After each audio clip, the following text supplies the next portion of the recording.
record again. I'm after this video now. Yeah. This one, hey, might be heat. Cause think about it, put it into perspective real quick.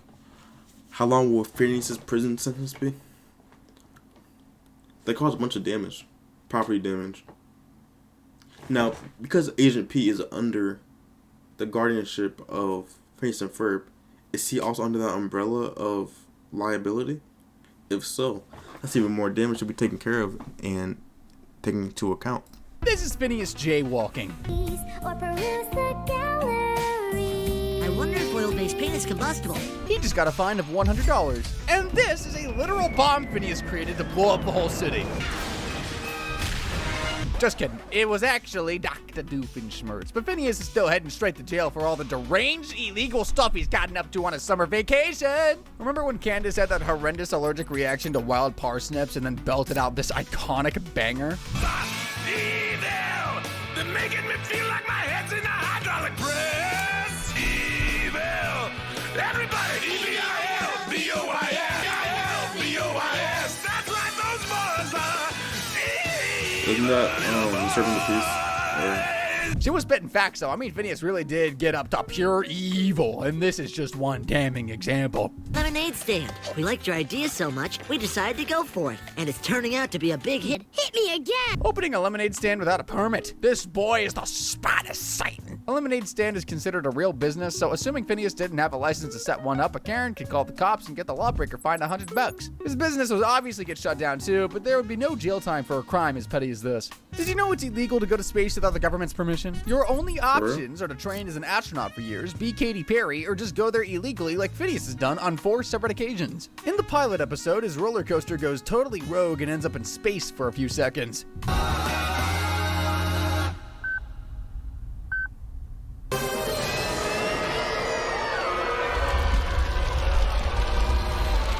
And out to launch, he goes to space again, this time in his own rocket ship. We're catching up to her. In Unfair Science Fair, he invented a portal to Mars so Baljeet could win the science fair. Cool. Okay, give us 20 minutes to find Candace. And lastly, in Moon Farm, he went all the way to the frickin' moon just to have some ice cream. Everyone, ice cream's ready. Let's dig in.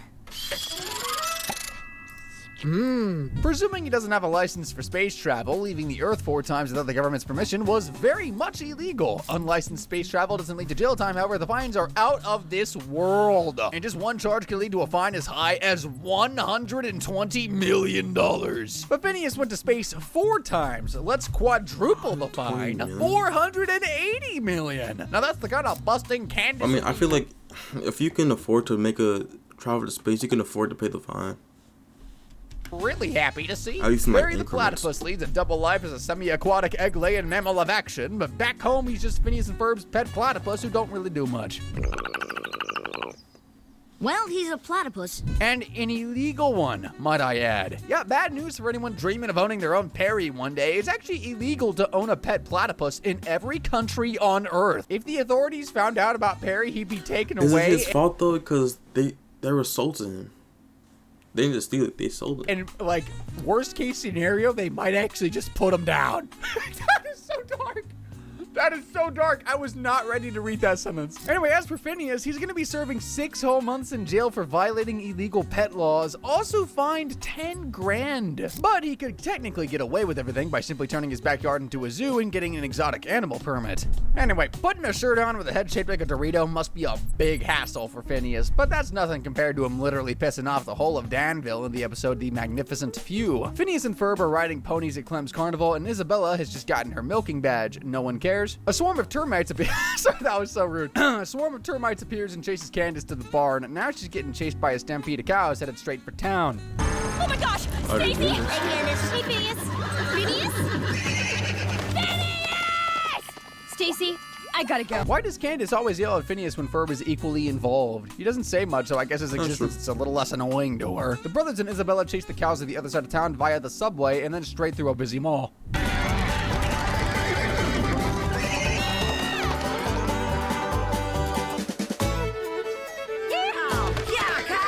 That lady must feel awful knowing an actual cow can fit into the same size clothes as her. After chasing the cattle around some more, everyone stops for lunch at Mr. Slushy Burger. Kind of disturbing considering these are cows, but anyway. The stampede continues down the high street. Luckily, Candace can save the day with a cow whistle she totally wasn't just duped into buying. Well, what do you know? It works! Wait, stop! Uh-oh. Hey, this cow whistle doesn't work! Phineas, Ferb, and Isabel return the cows to the ranch by the end of the episode. As for Candace, she avoided being crushed to death by cattle. However, she presumably spent a few nights in the hospital after this very painful accident.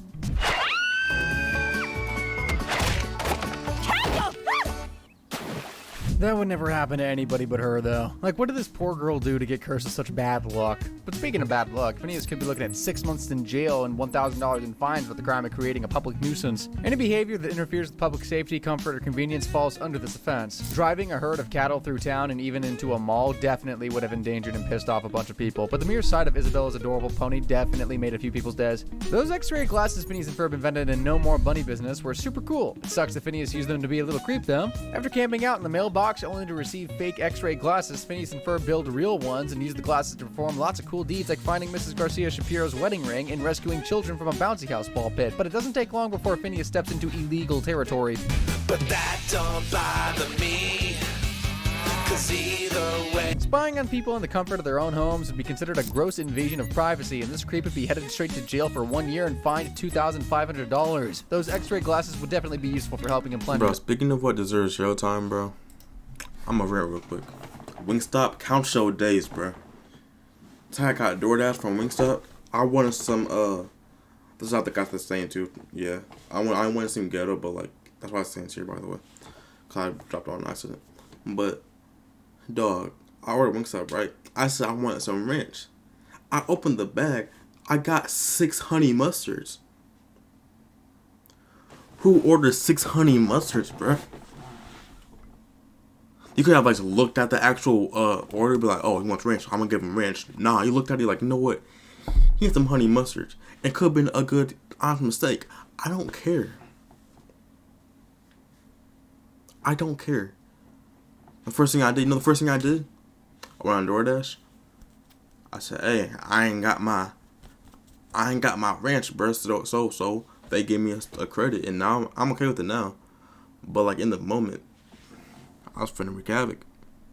It's tragic. New paddock. Happened to be automatic. An escape, though.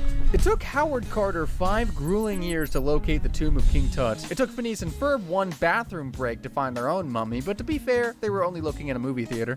In the episode Are You My Mummy, Phineas and his family are watching Bones of Doom at an ancient Egyptian-themed movie theater. Phineas starts fantasizing about having his own mummy to knit, DJ, scare away bullies, and push him on the swings. After vowing to find a rotting corpse to call his own, he and Ferb sneak into the movie theater's basement, ready to search for dead guys. But those little bozos aren't pulling anything on Candace's watch, or maybe... Hold on, bro.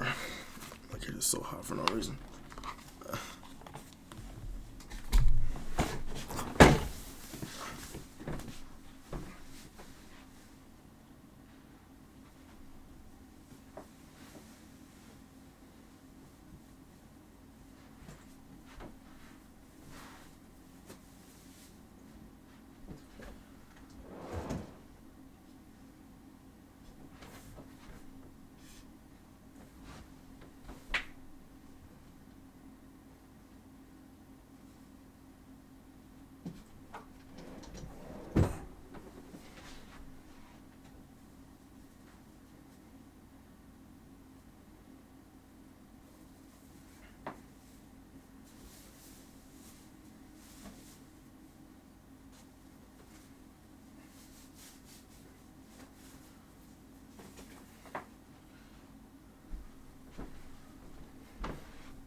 Open the window.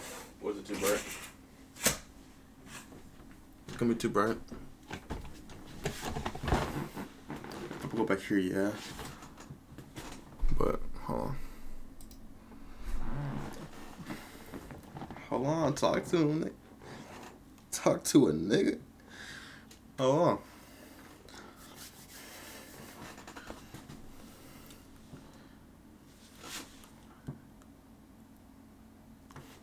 Let me stop. Alright. I had to close that first because it would be too bright on me, but it ain't too bad.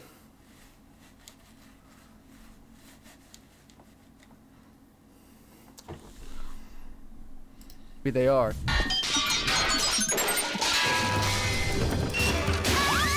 Maybe it's the mummy. Ew, my shoe. The gumball machine Candace knocked over chases her through the basement, and she falls into a supplies closet with a mouthful of old, stale bubble gum. She tries to get back up but knocks down a shelf of butter and paper towels, turning herself into a mummy. She's way too committed to busting her brothers to stop and clean herself up, though, and honestly, I admire that.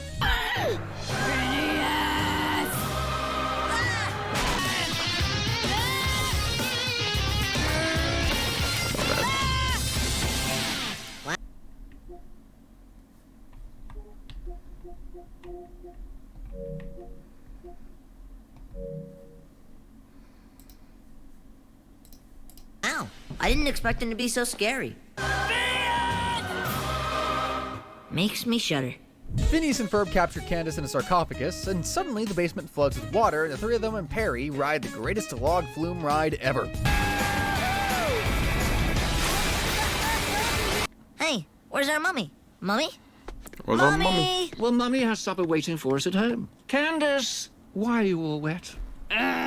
It wasn't Phineas's fault that the movie theater flooded, so he can't be charged with criminal damage, but he did snoop around the basement without permission. The storage space is presumably off limits for guests, so being down there would be considered trespassing, and the crime would earn the kid a whole year in jail and $1,000 in fines. That sounds harsh for a petty crime, but imagine if Phineas pulled this stunt in ancient Egypt. His nose and ears would be literally cut off, no kidding. Phineas already illegally owns a protected species as a pet, so he's not exactly the Greta Thunberg of the tri-state area, especially not with all the other crimes he's committed against the environment. And where's Perry? Phineas and his friends go on a safari ride in Africa. That's a totally normal, non-illegal thing to do. However, taking a nap with a leopard and having a literal picnic with the wildebeest would be considered wildlife disturbance, and that's a crime warranting 1 year in jail plus $50,000 in fines. Then there's the whole Swinter situation. What's going on here? It's summer and winter together. It's winter.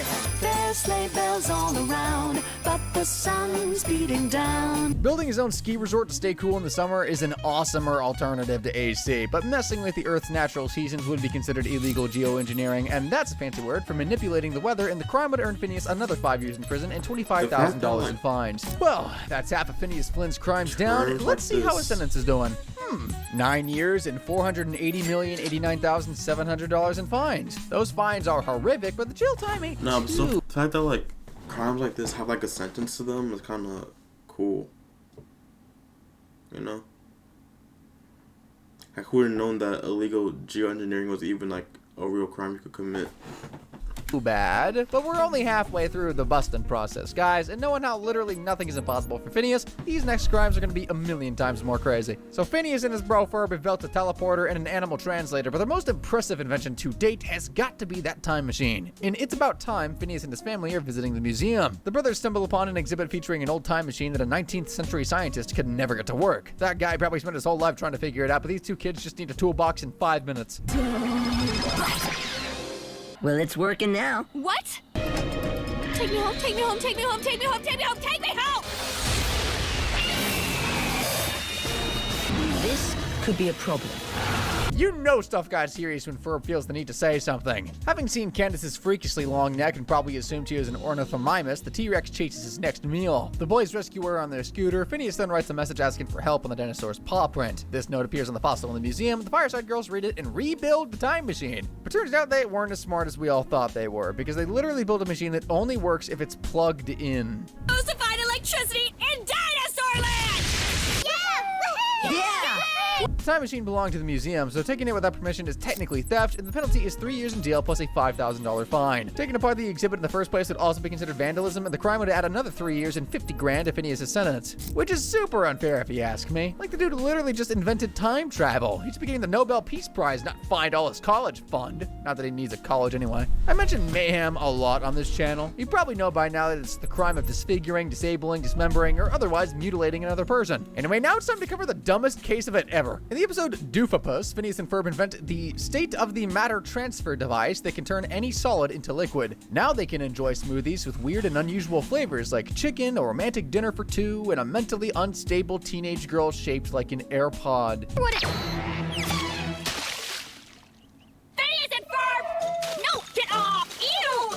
can't tell me that wasn't personal. Candace probably destroyed the bird's nest trying to bust her brothers or just do something weird like make a stick portrait of Jeremy's face. Phineas reverses the polarity of the device and tries to turn his sister back to normal, but now she's stuck shaped like a jello. To turn her back to normal, they'll need to make her a liquid again and to use some sort of Candace mold. Luckily, Buford has life-size molds of all of his friends for reasons I don't wish to know. Candace, come on out.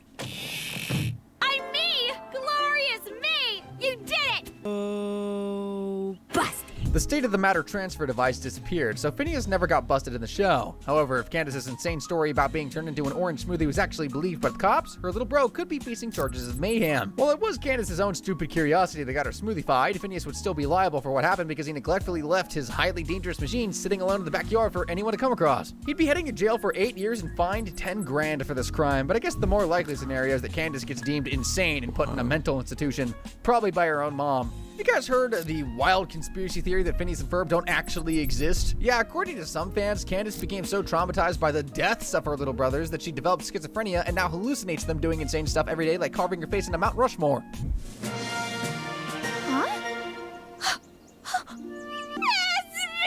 Bro, these cartoon theories are crazy. Like, for Family Guy, they said Phineas does exist though, and they carving hate Candace's Meg face so into a much historic landmark like because she was in an accident that killed the rest of the kids. Like, that killed Chris. She was a car accident that killed Chris, and they're imagining Chris being there. They hate Meg so much, that's why always like so mean to her. Mount Rushmore might be the most epic destruction of government property I've ever seen. This crime is punished way harsher than regular vandalism, so Phineas would be facing 10 years in jail and $250,000 in fines. But it was all worth it to make his sis smile. Candace's attempt at parallel parking was an experience. Okay, Candace, all you have to do is park between this plastic trash can and that plastic trash can. First. That alone made her feel like a total loser, so when her little brother literally became a professional racer in the episode The Fast and the Phineas, she must have been in physical pain. Phineas becomes fascinated by the Swamp Oil 500 race going on over the backyard fence and decides to enter by beefing up his mom's janky old car. Honestly, Phineas rocks the green hair. Ferb kind of looks like Beaker from the Muppets, though. After recruiting the Firestar Girls as his pit crew, Phineas is ready to race. Unfortunately, his big moment is at the risk of being ruined by a very disruptive member of the audience. And look, he's already got his own screaming fans. Hey, Candace is rooting for us. Yes! And your little brother's gonna be on TV. I just realized that Candace and Jeremy look weirdly alike, and now I feel very uncomfortable. Like, they both got that AirPod head shape. Like, what if they're related and we don't even know about? I'm going too crazy. I'm dissecting the frick out of this way too much. I don't get paid enough for this. Phineas blasts away, leaving Candace to literally eat his dust. He ends up winning the race, but Linda misses her son's crowning moment as Doofenshmirtz's blimp crashes into the stadium's broadcasting tower. Doof steals Linda's car to escape the scene and ends up driving it through a car wash. Candace then races her mom to the empty garage to prove once and for all that she's not crazy and Phineas is evil. Look, I told you. But who did this? Phineas and Ferb. Yes, no, what? It's beautiful. I gotta admit, I thought you were exaggerating a bit, but this is really worth getting excited about. How'd you like it? I loved it. Now who wants some snacks? Thanks, Mom. Honey, close your mouth. You know, I really feel for Candace. Like, it's that face right there of pure despair, the face of someone who literally wants to crawl inside a hole and die, that makes me feel bad for them. Also, can we talk about the fact that she was under so much stress in that episode that she literally developed eye bags? Poor girl definitely needed some kind of psychiatric treatment after that, but Phineas will need a lawyer to defend him from all the crimes he just committed. First, he stole his mom's car to enter the race. Theft of a motor vehicle could earn him 12 long years in the Stony Lonesome and $3,000 in fines. Then there's all the speeding he did before the race. That'll add another $1,000 fine to it. Phineas can also be charged with underage driving, which will add an additional 90 days to his sentence. He could also be banned from getting his license until 21, but what's the point in driving anywhere when you can just build a teleporter? Where do I fracking start with this one, man? Phineas is basically spending the entire summer endangering everybody's lives, but let me show you some of the awesomest ways he could have seriously maimed or even killed someone. In the pilot episode, Phineas built the most lethal roller coaster known to man. I remember this in the blueprints. And I'm sure this is new. In It's About Time, he took Candace back to the Jurassic era, and she was almost eaten by a T-Rex. Keep your voices low and no sudden movements.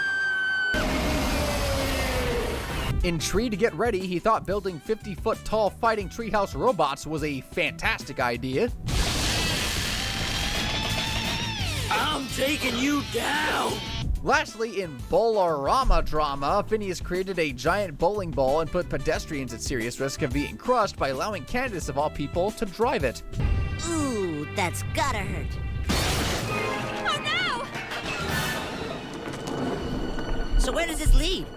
Heck if I know. The penalty for reckless endangerment can be as high as 7 years and $5 grand, so those clips alone would earn Phineas a 28-year stay in the slammer and a $20K fine. If you thought this upcoming clip was the most disrespectful thing Phineas ever did to his sis, Let me be the first to say. Happy birthday, Mom. We brought you some periodicals. A half-cap, double frap, mocha chocolate latte, mezzo espresso. Oh, wow. You boys really outdid yourself. Relax, enjoy some reading, and no peeking till we come get you. Oh, those boys are too much.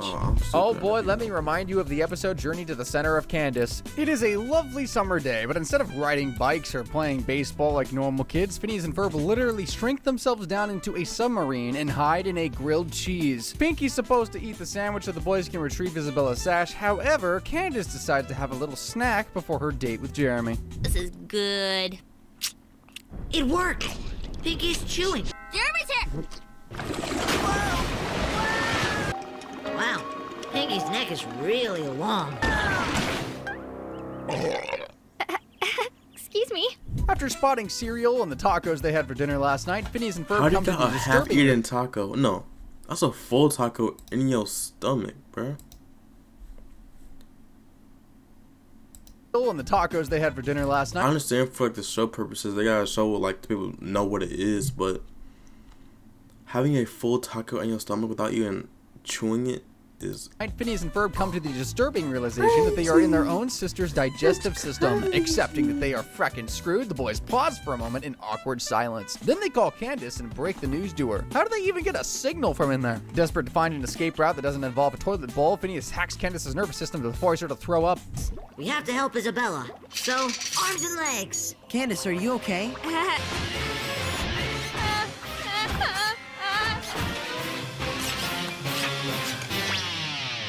Phineas, I'm going to... What happened? Candace, are you sure you're okay? Come on, my uncle's restaurant is right over here. At the restaurant, Candace gets tickled by Ferb and coughs out the submarine. Pinky also threw up Isabella and got her sash back, so there's that. Everything worked out perfectly. But Phineas could be in some serious hot water, and I don't mean Candace's stomach acid. Taking control of her arms and legs and trying to force her to throw up would be considered assault, and if convicted, Phineas could be sentenced to as long as 32 years in the clink. He'll also have to cough up $750,000. Man, I was seriously impressed when I saw Phineas build the world's fastest airplane powered only by vegetable oil in the episode Summer Belongs to You. The best episode of the series, by the way. But the whole thing seemed less amazing once he demonstrated his flying skills, or lack thereof.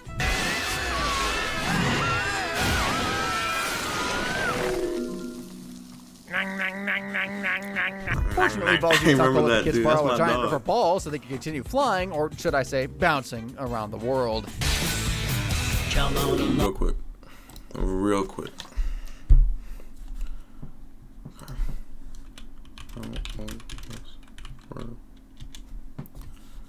7 and 12, okay. How old was Vanessa? Oh, 15? Oh, never mind. I think she was like in her 20s. That's a kind of weird. 12 and 15. Kinda. I mean, as an adult, if someone's like 37 to 40, it's not that weird. But like 12 and 15, that's like middle school and high school. So,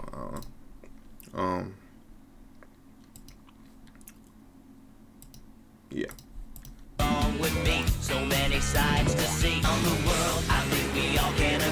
Also, this show has the best soundtrack. Like, bro, the backyard beach. Oh my goodness, that's fun. My God.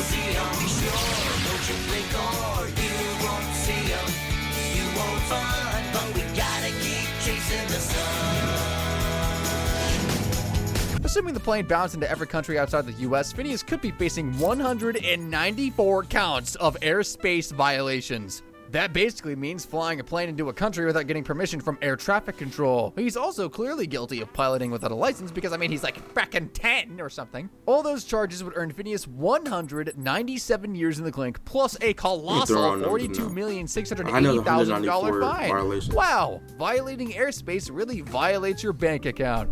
If you're unable to watch the SpongeBob SquarePants episode, Have You Seen the Snail, without bawling your frackin' eyes out, watch the Phineas and Ferb episode, Oh There You Are, Perry. It's a little less sad. Agent P wakes up at the crack of dawn ready for another day of kicking Dr. Doofenshmirtz's butt, but he's been downgraded to a minor threat. That means Perry is getting assigned a new villain called the Regurgitator and will be relocated to a new host family who are just lovely. Being relocated away from your host family to this new family in the Quad State area.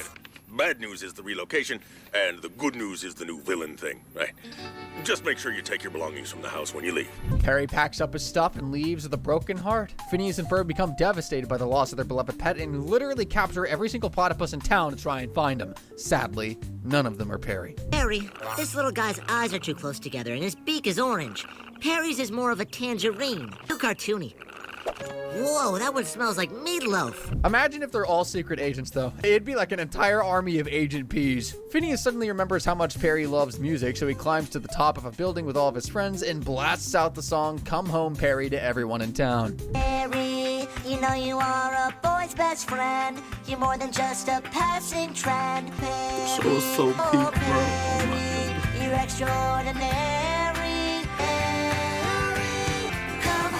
Doofenshmirtz gets reinstated as Agent P's nemesis, and Perry is soon back in Phineas and Ferb's arms. The episode had a happy ending, but Phineas won't be so thrilled about all the jail time he just racked up. First, we need to add 90 days in jail and a fine of $400 to his sentence for noise ordinance. While everybody in town loves the song, it's illegal to make excessively loud noise in public, so the Come Home Perry concert would be considered a crime, presuming Phineas didn't have some kind of street performer permit. Now let's talk about all those platypuses or platypi captured in 90 search days for is kinda Perry. outrageous, There were bro. approximately 100 Like a of weekend those, and trip assuming they for were me. all other people's pets, Phineas could be charged with 100 counts of theft of a companion animal. I mean, even if they weren't, still housing a platypus is illegal. If the value of the animal exceeds $950, the crime actually becomes grand theft in some states. So assuming platypuses are quite expensive to buy, Phineas is facing a whopping 300 years in jail and 500 grand in fines for stealing the platypuses. Well, guys, it looks like Phineas Flynn is now officially busted. His crimes have earned him a grand total of 602 years and 180 days in jail,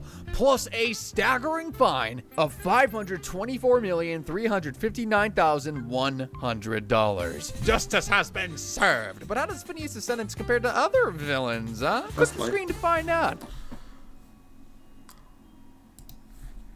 Can you even